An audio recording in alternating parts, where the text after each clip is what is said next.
কি রান্না করেছো দেখো। আজকে কি রান্না করেছি দেখাচ্ছি।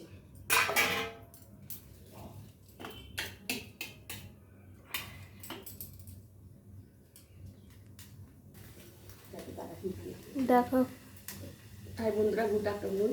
আজকে হচ্ছে সাদা ভাত, এখানে আলু ভাতে আছে, এখানে আলু ভাতে আছে। আর এখানে হচ্ছে এই যে এটা হচ্ছে উচ্ছে কুমড়ো আর পেঁয়াজ লঙ্কা দিয়ে ভেজেছি অনেকদিন পর। আর এখানে হচ্ছে লাল শাক ভাজা।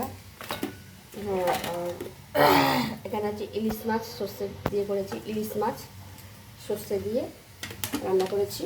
আর এখানে হচ্ছে আমের চাটনি মিষ্টি দিয়ে এই করেছি বন্ধুরা। আর এখানে হচ্ছে দুধ গরমটা করে রাখি, কারণ ফ্রিজে ঢুকাবো না দুধ, ওই জন্য দুধ গরমটা করে রাখি। আর তাড়াতাড়ি বলো। কি রান্না হয়েছে যাক, তোমার যদি ভালো লাগে, তোমাদের বাড়িতে কী রান্না হয়েছে বন্ধুরা কমেন্ট করে জানাবে। আর যদি ভালো লাগে লাইক কমেন্ট সাবস্ক্রাইব করে দেবে। টাটা।